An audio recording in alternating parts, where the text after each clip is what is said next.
सत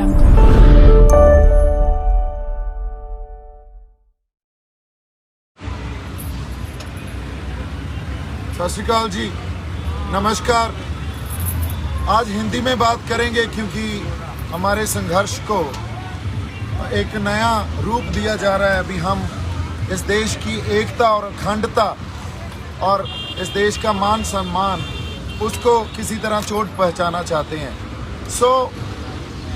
पहली बात ये आपके लिए बड़ी ज़रूरी है समझनी भी, जब कोई ऐसा संघर्ष शुरू होता है जहां लोगों के जेन्युइन इमोशंस, उनके जेन्युइन कंसर्न या उनके जेन्युइन राइट्स जो हैं, उसका ध्यान नहीं रखा जाता, उसको इग्नोर किया जाता है, तो लोगों के मनों, उनके दिल के अंदर, उनके मनों के अंदर जो गुस्सा बड़े टाइम से एक उनके मन के अंदर जो गुस्सा रहता है, वो किसी न किसी ऐसी सिचुएशन में, जब ऐसा संघर्ष चल रहा हो या ऐसे प्रोटेस्ट चल रहे हैं, उसमें फ्लेयर अप हो जाता है। पहली बात तो ये है, आज इस सिचुएशन जो हुई उसमें वो गुस्सा फ्लेयर अप हो गया, और इसमें किसी एक शख्सियत को अगर आप बोलें भी उसने भड़काहट की है, तो कभी भी संघर्ष, इतना बड़ा संघर्ष, वो किसी एक शख्सियत या एक व्यक्ति के ऊपर डिपेंड नहीं होता। इस बात को समझना बड़ा ज़रूरी है। दिल्ली के चार तरफ से बॉर्डर, जो हमारे किसान जथेबंदियां या हमारे लोग हैं, उन्होंने चारों तरफ से वो बॉर्डर, एक ऑब्स्टैकल जो वहाँ बैरिकेड की हुई थी, बैरिकेडिंग, उसको तोड़ के आगे बढ़े, उसको तोड़कर आगे बढ़े, और वो सब जैसे हम सब रेड फोर्ट की, लाल किले की तरफ चले गए। जब रेड फोर्ट की तरफ गए तो एक सिंबॉलिकली अपना रोष, अपना प्रोटेस्ट, अपना विरोध दर्ज करवाने के लिए जो नए कृषि कानून बने हैं, उसको दर्ज करवाने के लिए हमने वहाँ निशान साहब भी लगाया, हमने किसान झंडा भी हमारा लगाया, किसान मजदूर एकता का नारा भी बुलंद किया।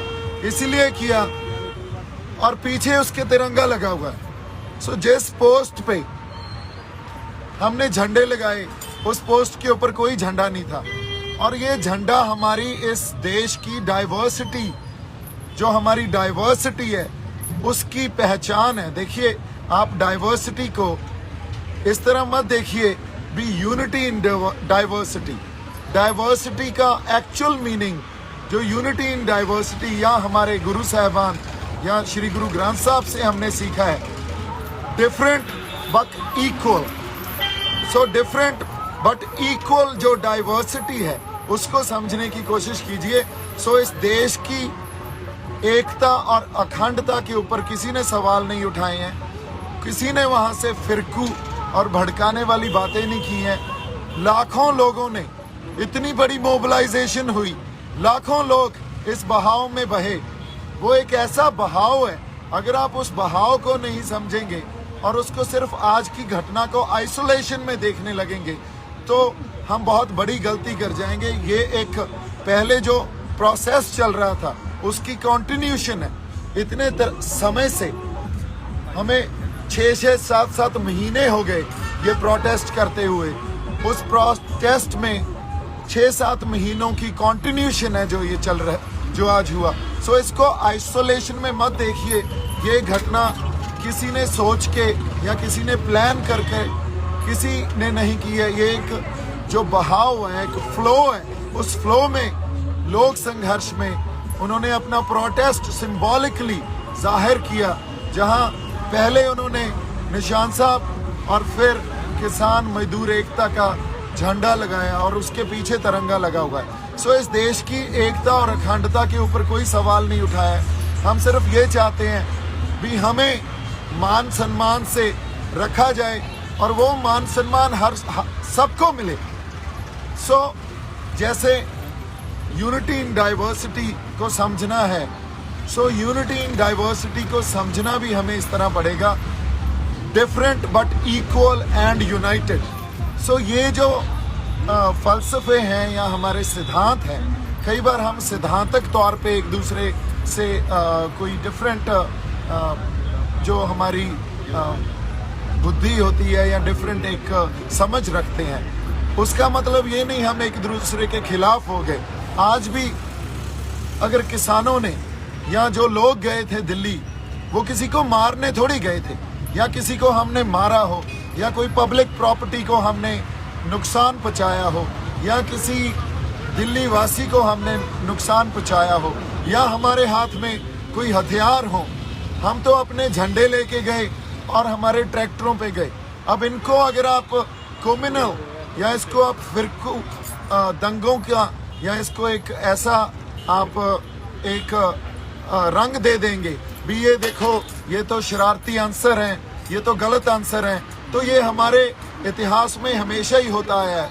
जब भी कोई इतनी बड़ी एजिटेशन होती है सो हमेशा ही उसको हम ये बोल के भी देश की एकता और अखंडता को खतरा है, ये बोल के भी ये देखो ये तो फंडामेंटलिस्ट हैं या ये हार्डलाइनर्स हैं। हमेशा इस चीज़ में हम जो उनके बनते हक हैं, जो उनके बनते राइट्स हैं, वो नहीं देते और उसको इग्नोर करने लग जाते हैं। सो आज हमारे पास समा या ये जो एक टाइम ऐसा आ गया है, इसका डिस्कोर्स ऐसा है।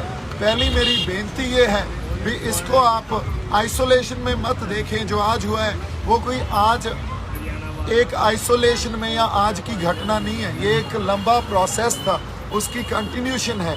और आज भी वहाँ सिंबॉलिकली हमने अपना रोष जताया है, बिना कुछ डिस्ट्रॉय किए, बिना किसी तरह की तोड़ फाड़ किए, बिना किसी तरह हमने पब्लिक प्रॉपर्टी हो या हमारे पुलिस फोर्सेस हो या किसी भी तरह का लॉ एंड ऑर्डर हो, हमने बिल्कुल पीसफुली, जो हमारा जमहूरी हक है, हमारा डेमोक्रेटिक राइट है, पीसफुली एक प्रोटेस्ट किया।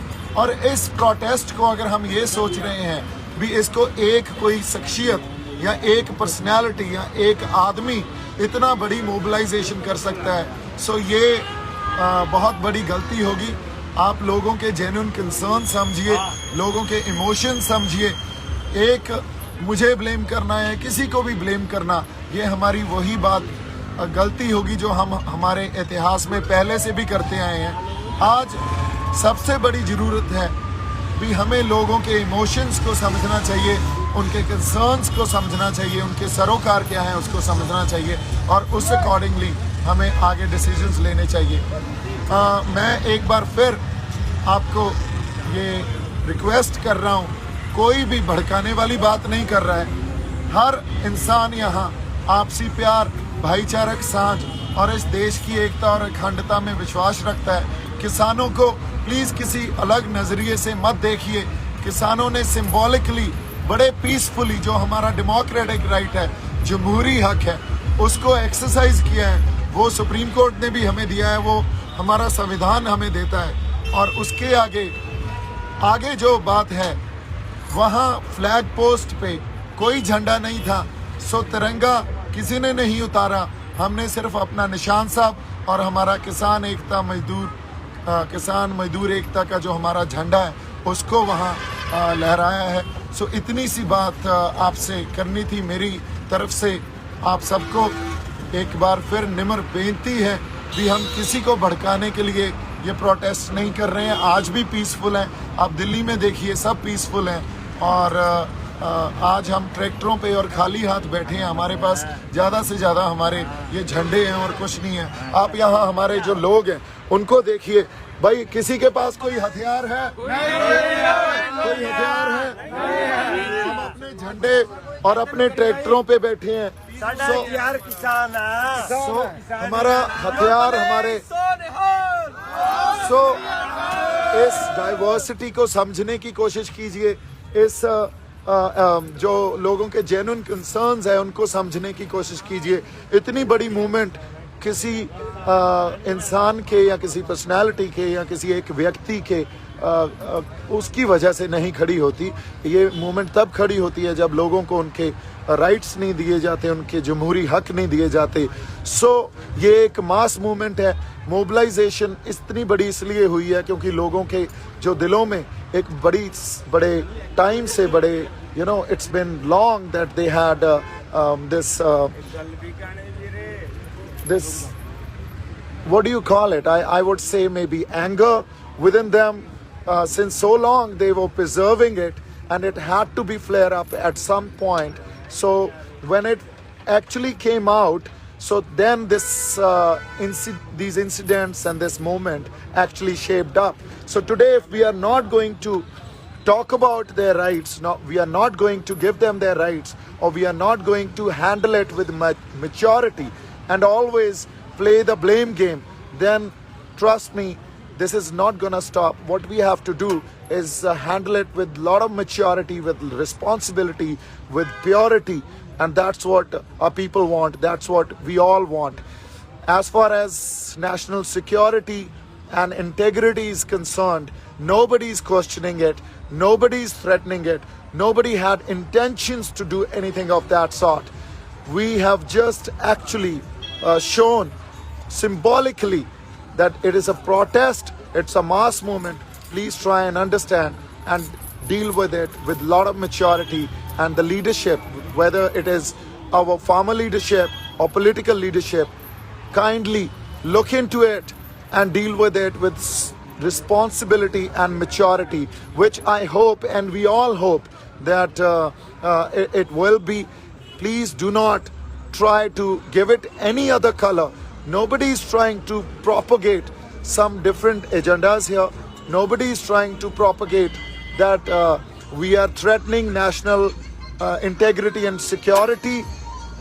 Also, I would like to point out that Nishan Sahib, our Nishan Sahib, which our gurus have given us, it actually symbolizes when we have to fight against unjust or injustice. So that's what we've done. It was symbolically done. हमने किसी जगह कब्जा नहीं किया था, हमने कोई कब्जा नहीं किया, एक सिंबॉलिकली अपना रोज दर्ज करवाया है। मेरी तरफ से बहुत सारा प्यार और सत्कार। वाहिगुरु जी का खालसा, वाहिगुरु जी की फतेह।